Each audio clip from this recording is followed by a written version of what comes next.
4 days. Sarah Boone lasted a grand total of 4 days after her sentencing before writing another letter to the judge, and I assume to the world. I have not read this letter yet. I did my routine Sarah Boone check, and this was there. Now, I am sad to say I do not have Monster. Only thing I have is Prime Energy, a clearance drink. It's okay. And that'll hopefully prevent me from coughing, because we know how that can happen sometimes when I read these. Mr. Michael Kraynick, I am enclosing, please, my complete statement to you and the world, as I partly read during my sentencing hearing. By my reserving particular parts of my very true and meaningful statement, I was hoping to have been graced with your forgiveness, understanding, and consideration in any level or degree. For me, unfortunately, and regardless of when I had speak on my behalf or the number of your ignorant mind, regardless of when I had speak on my behalf or the number of your ignorant mind was already made up. I'm sorry. Am I having a stroke? Let me reread this. For me, unfortunately, and regardless of when I had speak on my behalf or the number of your ignorant mind was, that's what it says. She's mad. This is an angry Sarah. She is not getting definitions. She's not trying to pretty this up. She is trying to get this out. By your clear air and full-blown unfair bias against me, since your involvement in my Crucible case as a whole, I guess she does want to use some words, I have been unsuccessful in receiving anything from you as a supposed fair and neutral judge, except for your wish that I spend the rest of my life in prison, and she underlined it. Please know and always remember, Mr. Kraynick, I forgive you. Still, insincerely, please understand also the judge, according to Cicero, God damn it, she's using a quote. Oh, of course she is never to lose sight that he is simply a man and he cannot exceed the power given to him by his commission, and that not only power, but public confidence has been given to him, and he ought always very seriously to attend not to his wishes, but to the requisitions of law, of justice, and religion. I am excited in my appeal, which speaks for itself. My case law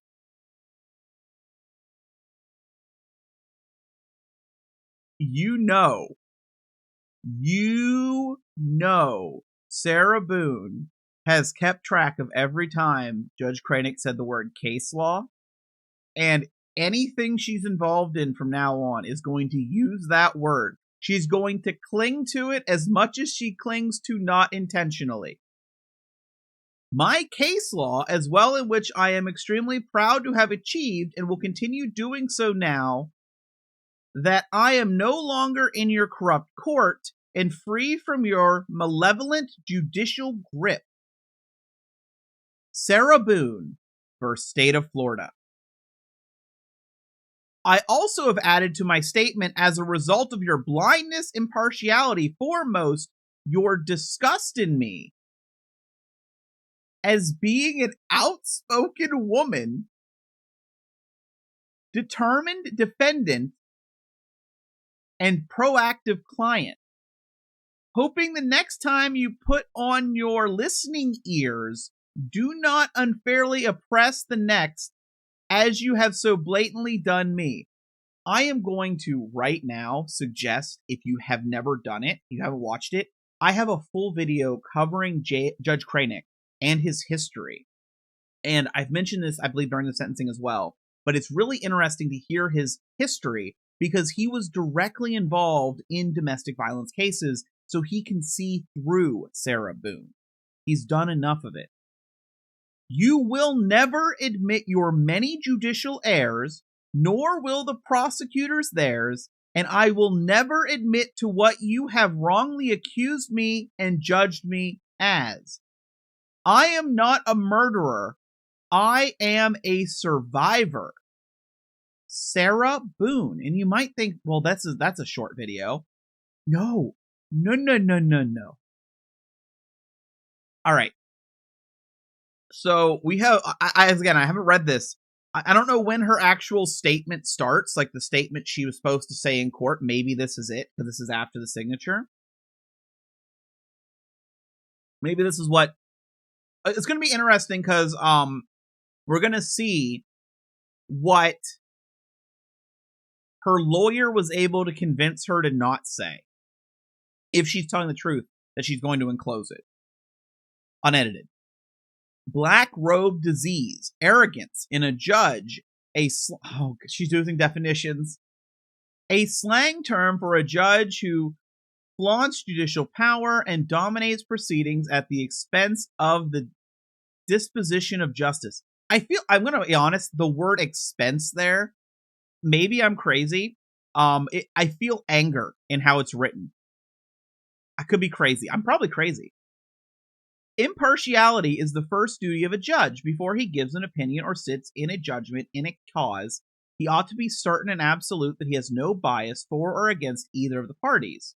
If he has any interest, even the most slightest, in the cause, he is disqualified from sitting as a judge, and when aware of such interest, ought to lawfully and justly refuse to sit in a case. The delicacy which characterizes the judges in this country generally forbids them from sitting in such a cause.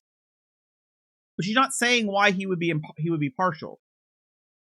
The judge must not only be impartial, but must also follow and properly enforce the law, not abuse. He is bound to declare what law is and not make it be not an arbiter, but an interpreter of the law. It is their duty to be patient in the investigation of the case, understand circumstances and difficulties by all parties, carefully in considering parts of a case in a whole and deceit in judgment.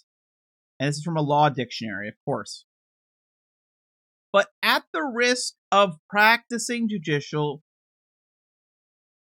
centrism, a word I have coined in this presentation, others have called it black robe disease. Whether he was correct or not in behavior, it is widely accepted that judicial behavior affects the jury.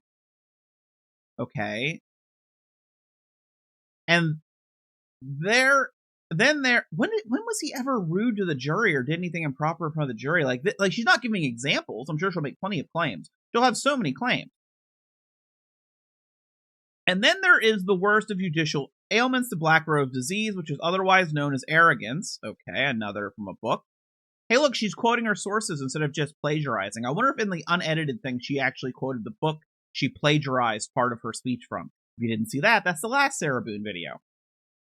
Trial judges are affirmatively charged with securing a fair trial and must intervene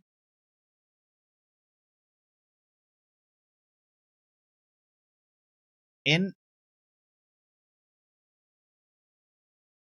that end when necessary. So let's just going. That duty encompasses not only the avoidance of error because it occurs with a fair correction of error that it may have occurred earlier in a proceeding. Her writing is not any easier for me to read, and she is very angry, so I expect I'm going to have more problems than usual. I am going to try my hardest. In the instant case, the trial judge does not analyze the evidence he added to it. Dealing with a more mannerism, the accused in giving his testimony, the judge put his own experience with all the weight of that could be attached to it, the scale against the accused. This is another older case. Here we go. So this is I want to say it the way she said it.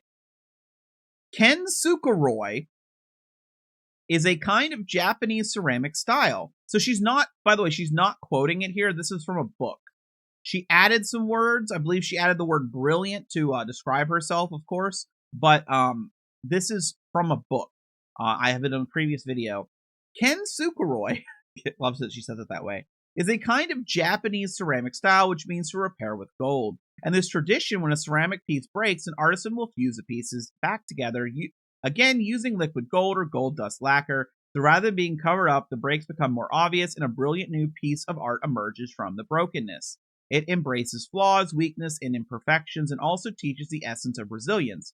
Every crack in a ceramic piece is part of its history, and each piece becomes more beautiful because it has been broken. This is the wisdom of Ken Sukuroi. In my wisdom, and with all my repairs, then and now and ongoing, God is, has been, and will always be my artisan. All of my gold is forgiveness. This has held me together, made me shine brighter, overcome the damage caused by George Torres, the Torres family, the justice system, Judge Wooten and Kraynick, Orange County Corrections Department, social media, scoundrel detectives, infamy, defamation, ongoing constitutional rights violations, second-degree murder, forced into being pro se. Just as gold is very precious, forgiveness is invaluable. This is out of order. Just as gold is very precious, forgiveness is invaluable. Sleep, because I had to go to work or my son's field trip the next day. Is there a... Okay, so page 2 is missing. Is there a... There's page 2. Okay, so we're gonna try to keep this in order. She has a handwritten number there. Forgiveness is not an attempt to change or forget who, what, or how you've lived through to be so gold, but an act of grace, humility, and considerable self-comparison to be set free from now on. Withholding forgiveness denies your brilliance and adds even greater grief and deeper heartache, irreparable cracks on top of the already that no one deserves, no matter the pain or disappointment, untruth, or injustice. It doesn't matter, as the more broken you are, even though now different than before, you've become more outstanding and more extraordinary. Above all, when you let go of blame, misunderstandings, excuses, give up your anger, and cease from resentments, this is forgiveness. When you forgive, you heal, and when you heal, you move forward. My gold begins with George Torres, and every time he slapped me, kicked, punched, spit on, raped, stabbed, choked, laughed at. I love how laughed at is equally thrown in here, right? Pushed, pulled, dragged, whipped, tripped, stole from, lied, terrorized, threatened, humiliated, forced, degraded, made me cry. Every time he tried to end me, defeat, or destroy, I wonder if to defeat her would be leaving her, because, you know, how she reacted when he tried to leave her. I forgive George for beating me senseless, for trying to sleep because I had to go to work or my son's field trip the next day, for ruining my deceased family's heirlooms, traditions, and keepsakes, my son's furniture, destroying the television we watched together. Again, there is no evidence of him destroying these heirlooms, traditions, or keepsakes. There is a video of the television being hit after it's already broken, and it already was talked about previously being broken for a long time. But there is evidence of Sarah Boone taking George Torres' birth certificate and ripping it up and threatening to destroy more if he didn't come over, and then she got him arrested. Because Sarah Boone wanted control. For wrecking our townhome by breaking windows, punching holes in the walls and doors, ramming his entire body into glass doors, kicking in my front and back door over and over and over. For breaking or removing the locks from all the doors and sometimes the knobs altogether, so I had nowhere to feel safe, including the safe space in my son's room where he beat me bloody on his bed. And I do kind of wonder about some of these things, like with the doorknobs, right? Removing the doorknobs. I do know someone who, when drunk, had a habit of locking the room, the door they're in, but locking it as they were leaving, and then because of the way the door worked, they locked themselves out and you couldn't like get in without the key, and then they had to go get the key. With Sarah being a drunk, with them both drinking, I do wonder if maybe something like that was involved, if there actually ever was a doorknob removed, because again, Sarah Boone could not put forward any of this as evidence. This was not shown in the trial. For terrorizing and threatening my blind and deaf dogs by leaving the gate open I built to keep them safe, telling me I had to find their bloated dead body in the pond or scrape their remains off the pavement, for kicking them off the bed and throwing across the room because they were trying to protect me. for threatening to make me unrecognizable to my son, for breaking all the bones of my face like his brother Moses did to him after he kept seeing all the bruises. So again, the Moses thing, unless I'm misremembering, Sarah Boone made claims, and that caused George Torres to actually need to have reconstructive surgery. And she's like, well, he threatened to do that to me. Like, well, you really caused it to him. And again, I do wonder how much of what Sarah Boone faked, because Sarah Boone loves to lie, loves to make herself the victim. From George beating me like all the other times their father beat their mother. And again, I do want to mention the family was not in the room when she read the edited version of this. But so far, this is all sounding familiar. For all the drunken rages and fistfights with so many neighbors when wandering into their apartments during hunting expeditions after I escaped. Did she say that he got into fistfights with neighbors? Because I remember her saying he went into neighbors' apartments, but I don't remember her saying he got into fistfights. I might be misremembering.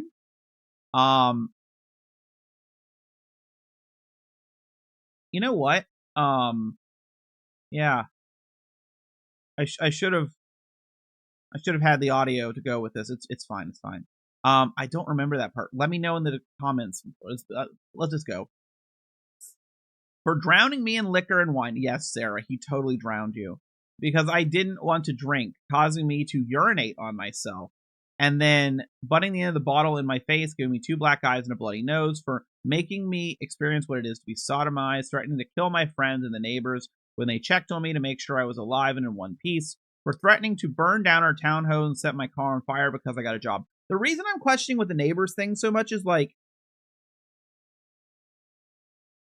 why are these neighbors like not being questioned or brought in or any of this? Like, why did the defense not use them? Right? For holding me hostage on weekends, my son was supposed to come over by keeping my keys around his neck and phone in his crotch, and a butter knife stuck to the middle of the table as a warning me to ask anything or try to leave. For stabbing me in the leg and not letting me call for 911 or ambulance or seek help, where I nearly bled to death until I concocted a lie to save him from being arrested. For destroying my phone with a hammer because my son called. For experiencing ever being arrested and after today, prison. For beating me almost blind and crushing my occipital lobe. For having me experience what it means to see stars, like in the cartoons where a character has a tall lump on their head. I had that too many times. I guarantee she probably watched Bugs Bunny and wrote that in. Dragging me downstairs by the hair in the middle of the night just to sit next to him. For taking my card, driving drunk with my debit card to buy more alcohol while I slept, even after I kindly explained the importance of my car, to take my son to school foremost, and me to work, and she did not work, and he to his batterers intervention classes and probation officers meetings, where I would be forced to sit for hours in the parking lot waiting for him. Remember, of course, Sarah Boone kept calling on him. He wouldn't report the fact that he was covered in injuries and she had injuries, but he wouldn't say how she got them, whether she did them to herself. He just said he didn't do it. And then he wouldn't explain why he was injured with like scratches to his neck. And Sarah Boone, of course, got charged with felony strangulation. And then she got George Torres with even more charges and then coaxed him into getting those charges dropped. And then she got his charges dropped. There's a pattern. If you're new to the case, I'm sorry. There's a lot. It's a lot. But we've all heard this song and dance before. For causing me so much trauma and pain mentally, physically, emotionally, I had to be hospitalized more than once. For destroying my reputation and integrity, for my M for murderer scarlet letter, not letting me feel safe to live, talk to other people, spend time with my son, have a job, friendship, simply go to the bathroom with the door closed, or go to sleep soundly or comfortably. I forgive George for lying, for him trying so many times to end me with his terrifying love. Again, this is all sounding familiar. I also forgive the Torres family, his mother and father, foremost, also his 2 ex-wives and daughters, all for knowing who George was, capable of, and has done in the past, his history of violence where he learned it, then keep turning a blind eye when I would ask for help. And she mentions the ex-wives and daughters and all this because George Torres, as far as I'm aware, had none of these issues, none of these arrests, none of this alcoholism until he met Sarah, who was an alcoholic pre-George, who was violent pre-George, according to her ex-husband. all of his siblings, including Farrell Torres, who is now on his way to prison for stabbing the mother of their baby in the side of the head, for everyone who know what George was doing to me, sometimes how and when, but allowed to be enabled. I forgive them for caring too late. Sarah, no one cares. No one still cares at all. I hope they all ask themselves while quiet and comfortable in the bed at night the uneasy question. What could have I done to stop this from happening? The best thing they could have done is keep George away from you. To both of them. No, you don't matter, Sarah. And after all the time Sarah tried to by asking for help from all of us and so many times. So Sarah actually contacted the family and demanded George show up and then would get him arrested. That's shown during trial.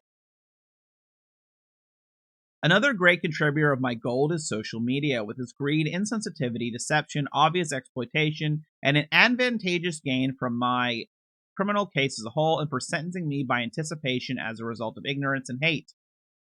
Conjured and fabricated by the organized crime that is social media. Everyone in chat, you are social media. How do you feel being part of organized crime right now? Which condemned me in the court of global public opinion since the beginning. My family law case is a new prey, waiting to be picked apart and pillaged from me from being made infamous by social media in my criminal case. It simply seems I cannot forgive and be forgiven and move forward. Social media has made me a pariah. No, that would be the murder, Sarah. That would be the drunken attack, Sarah. That would be who you are. It has caused great oppression and undeniable disadvantages, especially by broadcasting and manipulating my case online. In my criminal case, as a result, my opportunity to be given fair, proper, and uninfluenced successful conclusion was heavily depleted and poisoned. I forgive them. Thank you, Sarah. Also, all the media tycoons for not having a life of their own, trying so desperately to make themselves seem so right by making me appear so wrong. Forgiveness as prejudgment, ridiculous theatrics, lies, making and taking blood money from my and other misfortunes, accidents, catastrophes. It's all over their hands and keyboards. And even after all that's said and done, theorized, hypothesized, scrutinized, blasphemed, in my case, still no one knows me. Again, I'm not noticing anything new yet. My gold also runs deep from my prior attorneys.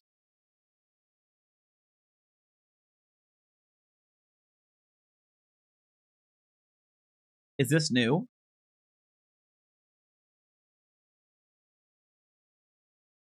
Is this new? Is this what she cut? Did Owens only convince her to cut out the part about her attorneys? Because I don't remember this.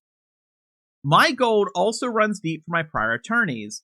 Mauricio Padilla, who sold me the world with empty promises and abandoned me his responsibilities as my attorney after taking 2.5 years of my life, when finally realizing how he was in over his head, all while hoarding JAC dollars to fund his staycations with his family when in town from Miami. This is definitely not something she said in court. For having resources ready and available, not allowing me, the client, to ever utilize, which could have greatly progressed my case and perhaps concluded, only for him to decide water parks, fine dining, and choice hotels were more important, and on the JAC's dime. I forgive Frank J. Bankowitz for committing perjury to the judge and on court record about my attempts to be a proactive defendant and client, inquiring about my discovery, then trying to communicate with no answers or correspondence in any manner for 1 full year and 2 months before I was able to finally meet with him in the courtroom, only to receive his motion to withdraw. Frank J. Bankowitz is forgiven for his greed in taking $15,000 from the JAC. So I previously covered this there's a lot of videos. Basically, these past lawyers showed up, and the JAC, I believe it's JAC, they weren't sure how to distribute the $15,000 for the case, because you're supposed to get $15,000 to be a public defender in this style of case. And basically what happened was the decision was, you've all put in so much work, you all get the $15,000, if I'm remembering right. So she's very angry that they got paid. She was obviously hoping they wouldn't. Who honorably aid indignant defendants as myself for taking advantage of and robbing the justice system by lying and avoiding clients taking their money and the JACs. Winston E. Hobson receives my forgiveness, who also unethically perjured himself to the judge and court record about all the progress and attorney work he did in my case for the past 2 months. He was court appointed as for his allegations of my supposed unethical requests, which meant me asking about my discovery and trying to have him file a motion for my lawful inclusion to my pretrial conferences cited under FRCP discovery. Rule 3.22001. I wanted to be included in my case and no progress from being excluded by Bankowitz and Padilla over 3 years prior. Forgiveness, also in telling me he would return in a week with my discovery, only received his motion to withdraw in the meantime. Still not receiving my discovery, and I am filing my own motion, enabling me to go to all my hearings, including my pre-trials. Continued forgiveness in his agreed and selfish intentions also for robbing the JAC and indignant defendants of the $15,000 more for nothing, justifying any work he did do in the handful of days he represented me as my attorney. Finally, and I'm really hoping she's going to go into Owens. Finally, and with all my gold received from this one, I forgive Patricia A. Cashman for her mean, snotty, egotistical attitude and not listening or caring that I finally received my discovery. I kept asking for her, for which she fully withheld from me, citing her ridiculous, untrue reasons was because I saw with my first attorney 4 years prior, and while she being my present at the time attorney, I saw not one page of or any digital evidence of my discovery, she prohibited me from seeing. Patricia A. Cashman is also forgiven for admitting, there's 10, so I want to make sure I got the right one. I had a right to a bond I asked her for, so I could actually utilize one of my rights as opposed to having them always violated as prior and still ongoing, then her deference of all of my opportunities to do so. For all her lies, condescension, gross unnecessary arguments, and anger that I asked any questions and wanted to understand. I'm going to be honest. I'm going to be honest right now. Let me be very, very clear what my thoughts are right now. I have to pause. I think Sarah Boone hates strong women. I think Sarah Boone hates strong women. I think she is the type of woman who loves to surround herself with weak women. Weak women she can manipulate and use, just like she likes to be surrounded by weak men. And I think this woman really upset her, probably for doing her job correctly and not bowing down to Sarah. And that's why we're getting so much extra hate here. Remember, who were Sarah Boone's witnesses? Women she was able to manipulate. Who was her for the sentencing? Who was her witness during trial? A woman she was able to manipulate. Who was the expert? A woman she was able to manipulate. Who did Sarah Boone hate the most going into this that was involved in the case, in my opinion? The female investigator. She complained more about the female investigator than the male investigator. I think she hates women. And what did Sarah Boone earlier in this claim that Judge Kraynick hated? Strong, independent women. Maybe not those words, but something like that at the start. Sarah Boone, I think, hates women. For her doing nothing other than give me an even harder time and request transcripts and brazenly lie for over $16,000. She got reimbursed for something, by the way, for doing so, and also from the precious resources provided from the JAC. I forgive Patricia A. Cashman for being a liar and a bully. Forgiveness for all those who did not include me. Wait.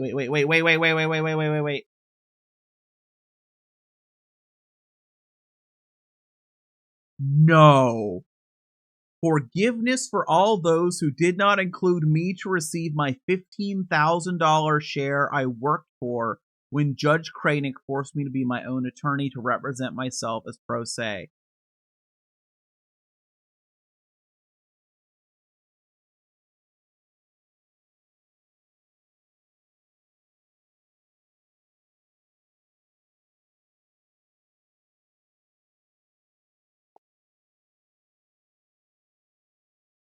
Sarah Boone.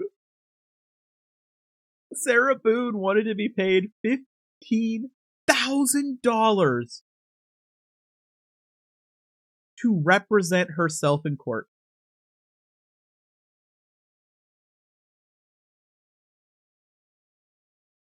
I'm trying not to tear up in laughter. It was in the back of my head. She's really mad they got paid. She's really mad they got paid. I wonder if she wants the money. Because remember, what did Sarah Boone also say earlier in this statement and in the court? She said that the next thing everyone's going to talk about is her civil case. Well, why would we talk about it, right? She's going to be life in prison. She doesn't get alimony anymore. There's nothing to talk about, right? Except we know Sarah Boone is still going to demand it. I wonder if she's going to outline why she thinks she deserves alimony in this document. I wonder if she planned to bring in her ex-husband and her son into it. Oh, this is so good. Forgiveness for all those who did not include me to receive my $15,000 share I worked for when Judge Kraynick forced me to be my own attorney to represent myself as pro se.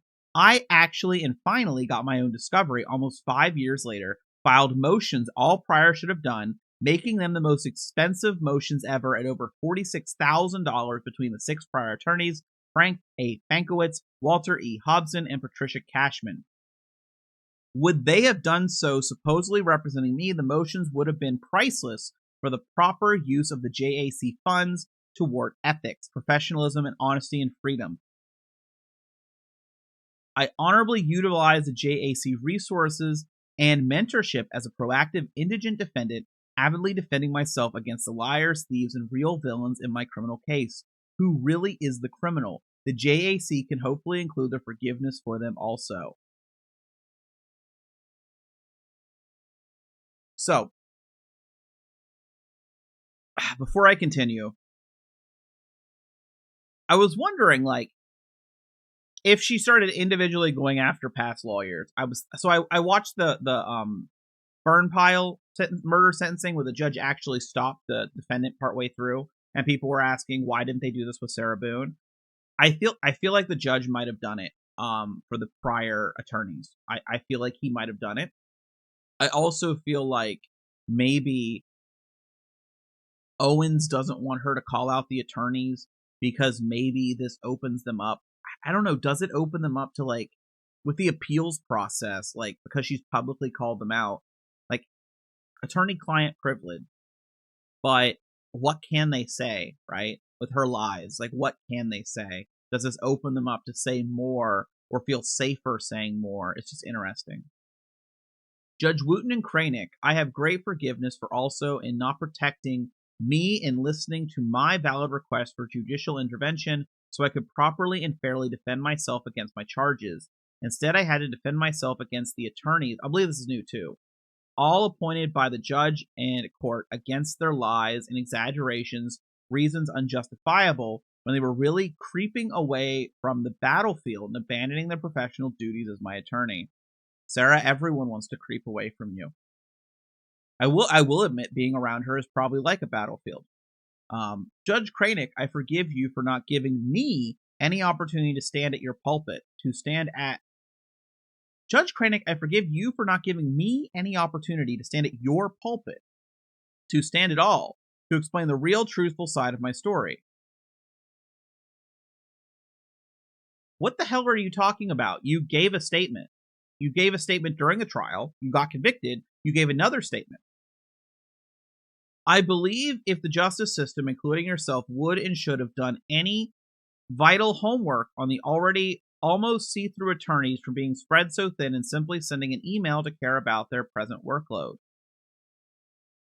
Number of clients, client schedules already in place before throwing another inmate defendant, unknowing client on the heaping, unimportant pile of warm bodies more taxpayer dollars could have conserved and lost time consumed and wasted for everyone, regardless of what part they play in the supposed system of justice. Also, remember, Sarah Boone has so many letters. If you haven't seen, I have a Sarah Boone playlist.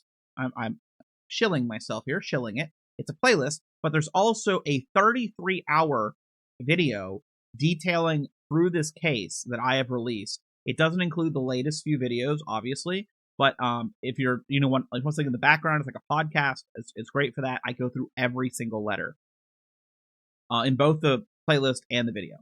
My forgiveness is deepened for taking even greater time of mine away years by not caring to ask anything about anything to understand, so you could justly render your life-defining judgments and withhold any more bias and prejudice. So she's underlying this part. She thought the judge should ask her more questions. By not caring to ask me anything about anything, understand so you could justly render your life defining judgments withhold.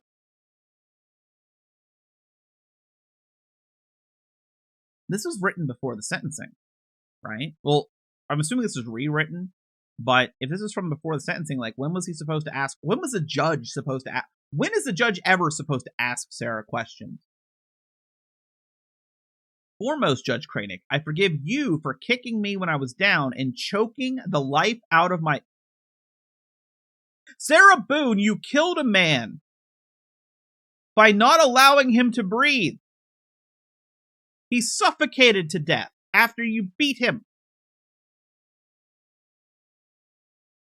I forgive you for kicking me when I was down and choking the life out of my constitutional amendments, most profoundly my Sixth Amendment right to counsel, as a result of my wholehearted case of my first right to free speech and being my own advocate as no one else would be, and I received a paycheck for. Again, she's mad about the money. In all of my free speech experience-driven letters only for remedy, in any collaboration, inclusion, receiving my discovery as an inmate, defendant, client, not removal of attorneys to cause more delays or any reason or excuse you may try to force on me, and have already inappropriately accused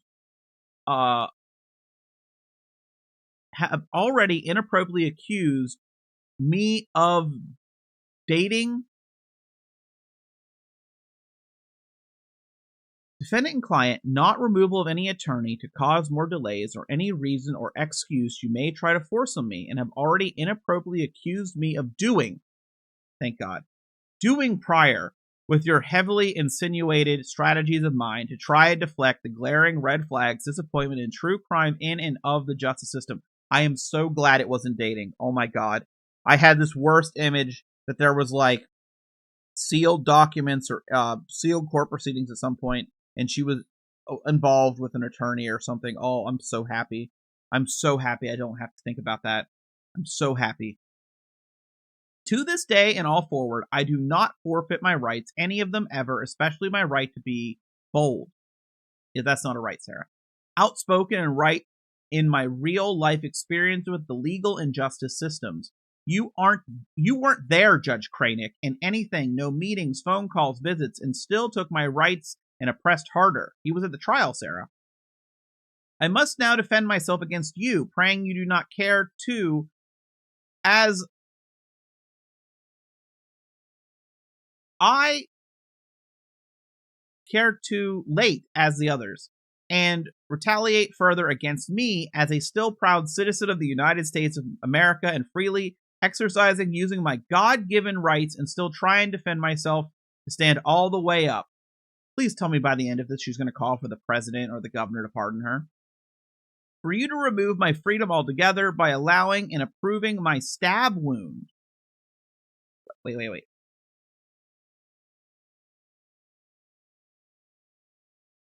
As a proud American of the United States of America and proud citizen of the United States of America and freely, excitedly using my God-given rights, still try and defend myself to stand all the way up. For you to remove my freedom altogether by allowing and approving my stab wound, bloody parts, rapes, bumps, bruises, and all the rest of my beatings I endured. I hope you can finally see and understand just some of the pain from the extreme difficulties, obstacles, unfairness, especially in my due process. You have added in my criminal case, and life as an inmate, defendant, and client, all is forgiven.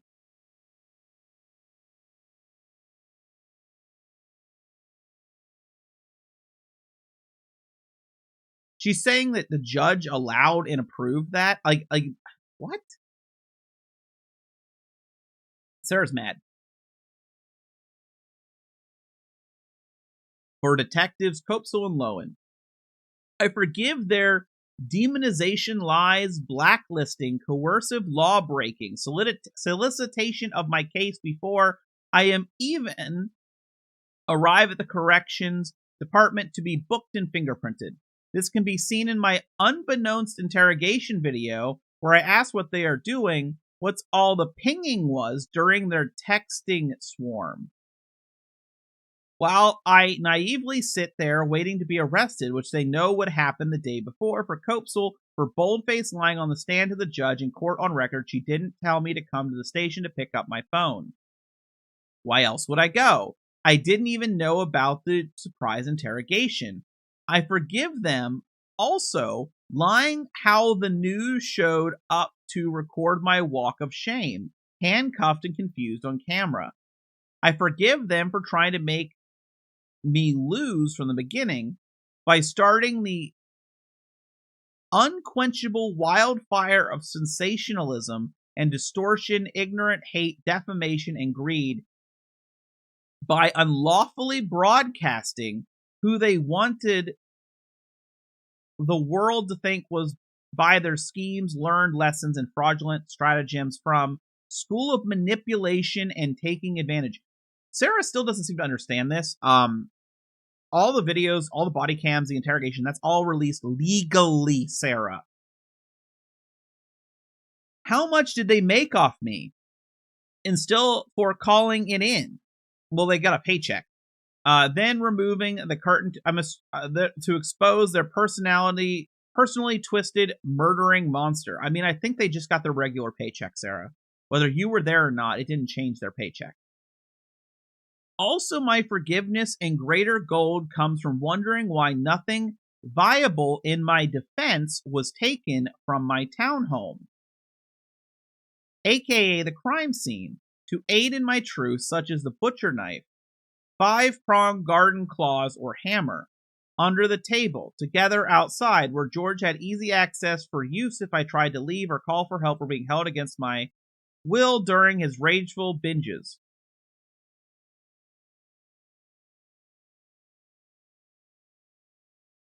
Or my bloody pillowcase stained from being backhanded because I hid the magnum-sized bottle of vodka from him. Why weren't any crime scene photos taken of holes patched in walls, doors, some doors missing knobs and locks, George removed cracked windows, broken furniture, and obvious unnatural destruction in my townhome? How and why were those missed, uncared about, or not questioned so I could explain some of my temor? The thing is, like, Sarah didn't bring these things up. Like, Sarah had a lawyer, and she, like Sarah could have done things to, like, have more of this saved. But again, if you have a butcher knife in your apartment, that's not proof of anything. If you have a gardening claw in your apartment, that's not proof of anything. If you have a hammer in your apartment, that's not proof of anything. If you have blood on a pillowcase, I'm sorry, that's literally not proof of anything. You could have had a pimple that popped, or you pushed it and made yourself bleed. Like, there are a bloody nose. She talks of these holes in the walls that are patched because originally it was holes in the walls and no one saw that. She talks about all these things that no one saw. There's videos and pictures inside this apartment, and people have looked for the things Sarah claims are there, and they're just not seen. And if they were there, well, Sarah was trying to hide her involvement with the murder. And when she knew that she killed him that night, she knew that at the interrogation, she could have changed her story then and there, bringing up him attacking her more. Here's all the evidence of this, and tried to, go that direction as a defense. But Sarah didn't do it. And I think it's because these things didn't exist. And now the townhome has been, torn apart, refixed. I'm assuming new people live there. Now she'll make claim. Makes no difference, all is forgiven. Prosecutors, Mr. J and Mr. Cacciatore, my forgiveness is also extended to your inappropriate attributed motives for having me go through years of my pictures, video, text to erroneously piece together your deceitful not data mining, is it? damning version of what happened and who I am. After so much ability for so long, you were finally able to make the circle fit into the square. I mean, we have like they just scrolled, Sarah. We have you texting his family, telling him to show up even though there's a restraining order. We have you scrolling through. We have you threatening to destroy things. We have you destroying things. We have him showing up and you getting him arrested. Right? You took the photos yourself, Sarah. You took the videos yourself, Sarah. You did this, Sarah. And the defense had this, right? If more context would have proven that these were like falsified or misinterpreted, the defense had it. And she had multiple lawyers that could have gone through it. And some people don't like James Owen, right? They don't think he did a good job or they don't like him as a person, but he could have read more. There's a reason he didn't. We know that reason. I forgive your antics, theatrical, ludicrous comments to make sure the world got their money's worth while watching with ignorant pitchforks and burning torches, hoping for the best from you, which is my worst. Instead of dropping the mic, Mr. J, you dropped the bat. Yes. Yes, yeah. That's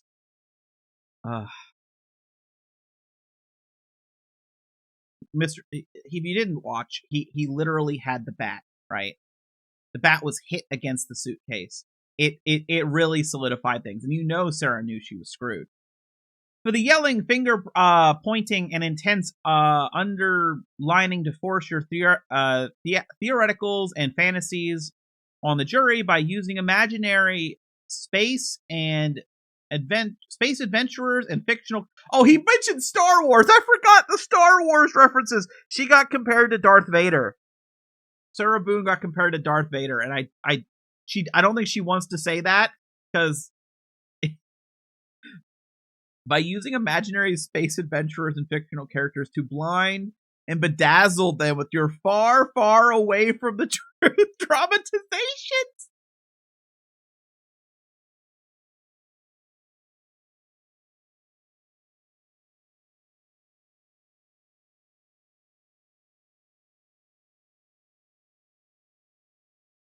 It is sinking in that Sarah is going to want to do this for years. In all of your pieced together productions, I'll say I was so worried that I was like, man, I'm gonna have to redo this video. I'm not gonna be able to do it raw. I'm gonna have to go back. I'm gonna have to find where she reads it to like make sure that I get all the parts and notice them that are different. Pretty easy, huh? In all of your pieced together productions, I forgive you most for never seeing the light in people that are human goodness, humor, and big hearts. You wake up and seek out opposite to condemn to take their lives in your own way. Yeah. He's the murderer, Sarah. See the good that does exist in all of us, inherently and unforced, even as the proud Mr. J stated. The kicked dog that bites. Mr. J, who kicked the dog in the first place. In my wisdom, it's usually best to leave sleeping dogs lie, then they don't bite.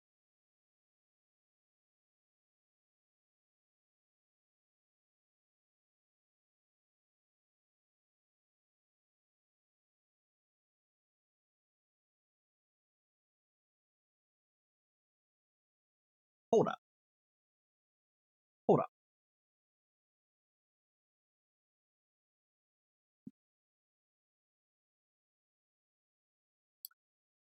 Am I wrong? Am I wrong that Mr. J suggested that George Torres defended himself against attacks from Sarah Boone by using the kick dog that bites? And Sarah Boone is like, well, from my wisdom, let sleeping dogs lie. When we literally have a video of Sarah Boone waking up George Torres to harass him to then try to get a video clip that she can edit and then claim that he attacked her.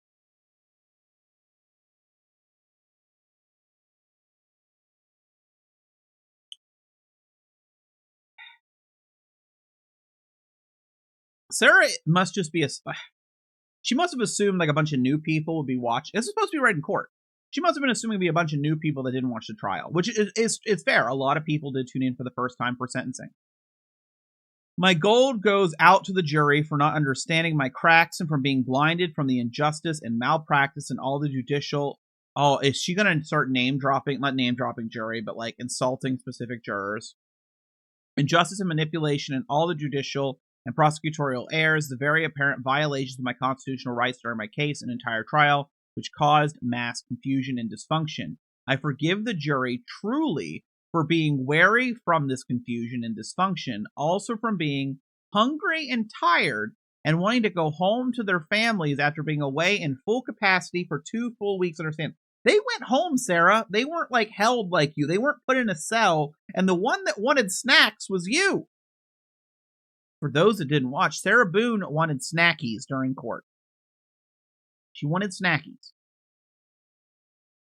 They're like exact numbers too, for like different objects and food items. From this and their brash, misguided, corrupted decision, I was wrongfully judged a murderer instead of a survivor. For this, all is forgiven. And for this, I can still survive and stand trial, having an even greater, the greatest opportunity to finally be understood and the Supreme Court for my appeal. The Supreme Court is not hearing this case, Sarah.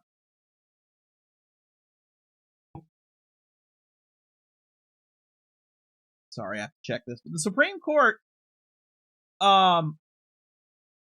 is not hearing your case.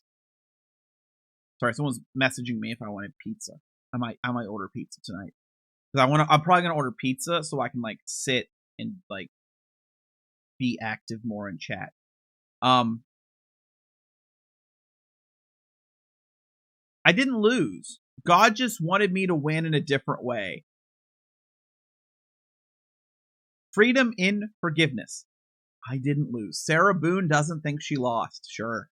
In the end, I forgive myself for not choosing my life sooner. This was read.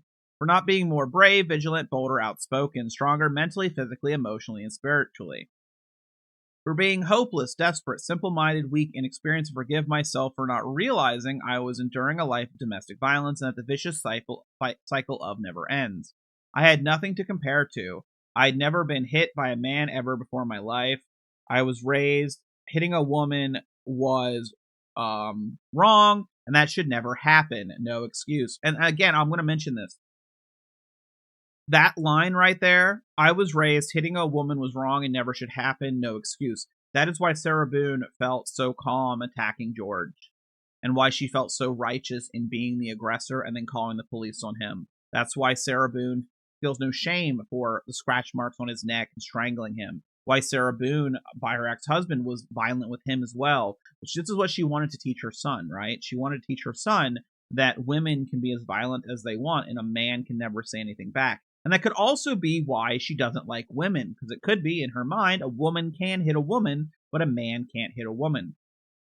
Now, if Sarah Boone, at some point in her life, instead, when she first hit a man, they treated her as an equal person and hit her back, maybe we wouldn't be in this scenario and maybe George Torres would be alive. But Sarah Boone was specifically told and taught and trained that she is immune from consequences to her physical violence as long as the person she uses it against is a man. I forgive myself for not escaping permanently, for not fighting back sooner to save myself, my son, my dogs, home, and car. I love this here where it's like her car. Having 20/20 hindsight, thinking of everything I could have done different or better to avoid the outcome, to think about this every day since. Of all the good days we had together, for him at least, while I was constantly in hyperdrive, high alert, paranoid, making sure I did everything right all the time, I know if not the great possibility I'd be ended as George threatened me with so many times before. Again, we have videos of Sarah literally like, I hate his music, outside filming him. We have her filming him like with, he's obviously like hyper vigilant. What's she planning now because she's recording me type stuff. Like, it's all there. I forgive myself for falling in love with a monster, no matter how grotesque he may come. I still loved, hoped, forgave. I tried breaking the spell so he wouldn't be a monster anymore. I saw who he was inside. George made me then, now, and always have him for all his cracks. We made each other love him for all his cracks. We made each other our own brilliant pieces of art from the cracks and repairs. Unfortunately, not all cracks can be. In all my forgiveness, George is my greatest lesson. I'll forever be part of me. I think of how every day and still think of him every day and still speak to him alone in the rec yard. I ask his forgiveness and he looks for me at the gates of heaven so I can tell him I am sorry endlessly and that I will never stop loving him in all of it. And still, when I first came to jail, I put my mat under my bed and cried all day and all night for months, only falling asleep from being so exhausted with grief. I wrote him letters. I wrote his family and his daughter apologizing, asked forgiveness, but due to fear that my life or sons would be jeopardized. Now, by the way, this is not supposed to be given to the public, right? This was supposed to be for her to read. I mean, I know she's read, but this is like where she wanted emphasis to be. Due to fear that my life or sons would be jeopardized, I did not send. I am sorry. I cannot begin to fathom any of their grief and sadness. Forgive me. Almost everything reminds me of him. Seeing my stab wound every day specifically, I truly reminds me all I really did live through. George haunts me. He is everywhere. I believe because I still love him. I think of him and miss his laugh most in my heart. I know he is with me and understands that this tragedy was not intentional. I hope everyone can, his family foremost. I did not mean for this to happen. I thought I said moan. Please wholeheartedly know that and always, I would never. Forgive me, George. Forgive me, Torres family. Forgive me, Judge Kraynick. To the entire planet, forgive me. I graciously and honorably ask for consideration for forgiveness to be extended instead of judgment for reconciliation and restoration for all of us to move forward. My apology is profuse and ceaseless. Allow me to please brush off the muck, wipe the blood from my face, fix the cuts in my skin, ask for understanding of what really happened and for how long. For second chances, repentance, and redemption, to advocate for all domestic violence survivors, to help them overcome, heal, and still hope always to make their voices heard, to confidently walk with all their scars on the outside and inside, to help them not ever become a casualty of domestic violence as so many others. Sarah, you have been a great lesson in this, actually. But you don't believe it, but you have been a great lesson, not in the way you think. You are the monster. To stop the abuse and maltreatment before it's too late, there's always hope you can survive. In my soft-spoken conclusion, I ask this. She did write in my soft-spoken conclusion, I ask this. Would I be the darling mother, celebrated woman of the year, if it were I who died? No, Sarah, they would have still had access to everything, including your videos, and it would have probably been ruled battered spouse defense. And that is if he got out and did something. And if he got out and did something, Sarah, I fully expect you would have attacked him back. He would have had scars on him from you. He already would have been injured from the bat. And I'm sure you would have done more injuries to him, and he probably would have been fine. How many daughters, mothers, sisters, aunts, grandmothers, nieces, and friends have been because they did? I am a survivor. Learn to do good, seek justice, rebuke the oppressor, defend the fatherless, Isaiah 117. All-encompassing, protect the abused, Sarah Boone, 12/2/2024. And then it's just the letter.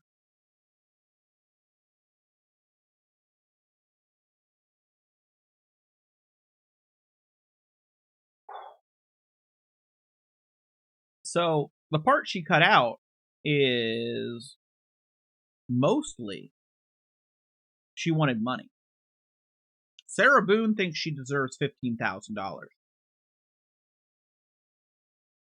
And a lot of people have said when I talked about the, I'm interested in the civil case, although I don't know if it'll ever be made public again. Some people have said, well, it's private because of the son, but the son was involved before that too, and it wasn't private. I think it's private because Sarah Boone asked it to be private, right? For impacting the criminal case. I believe there's also documents about that, so it could become public again. Some people are like, well, it doesn't really matter because Sarah Boone can't really defend it. She's going to prison for life. I still think Sarah Boone is going to say she deserves this alimony. I would not be shocked if Sarah Boone is writing letters to the judge and like, well, how about I just get a lump sum? What about $15,000 and he never has to hear from me again or something like that, right? Sarah Boone is a disgusting person, and I don't think this will be the last we hear of her. I wonder how much she's actually, like, how much she knows about the reaction, because I get the feeling after the sentencing that a lot of the people that she was in communication with might no longer be in communication with her after they got to see the real Boone, right? And especially after this, they now get to see what was cut. And they're going to get to see that Sarah Boone was all about money to the end. James Owens got her to cut out money. That's what she was mad at the other lawyers was money, mostly. And the detectives. Other than that, it was all in. That's another Sarah Boone letters video. If you like the content, like, comment, subscribe. We might hit 20,000 by the end of the year. I don't know. I'm still grinding that game and having fun with it. So this was just me actually getting up. I was gonna cook, and instead I'm doing this video and getting it prepared and everything like that. Appreciate all the support, everyone that enjoys the content. There's a manifesto, I believe, out for the Luigi Mastrione CEO shooter guy. I've read it. I don't think it's worth doing a video on, but maybe if there's something else where I do a video, it might be worth reading. It's like supposedly a confirmed one by the media, not the fake one that was put out there. But we'll see. Yeah, this is more Sarah Boone. She can't help herself. She has to, right? She's Sarah Boone. She's Sarah fucking Boone. She's going to make herself the center of attention. She's the center of the world. She's the most important. Why wasn't she paid to get herself convicted? It's always something new. It's always something new with Sarah. And I think that's why people are so fascinated by her beyond other people. Like, it's not like something brand new, something crazy. It's a building. Every single time Sarah Boone writes a letter or she speaks or does something, we get another bit of insight into Sarah. And that insight is that she is, even if it's shocking, it's not shocking that she did it, it's shocking she admits it. It always falls in line with exactly what you believe Sarah Boone is going to be, what Sarah Boone does. Sarah Boone never comes across as a better person than when you previously heard her speak. And I think that's why she's so fascinating beyond other cases. This is special. She's special in some way. I really do wonder if she got more mental health investigations done, what all is wrong with her, what all of her diagnoses really end up being at the end of the day. But I'll leave it there. Thank you all for watching. Comment down below the video as well if you were in the live chat, and who knows when we'll get more Boone.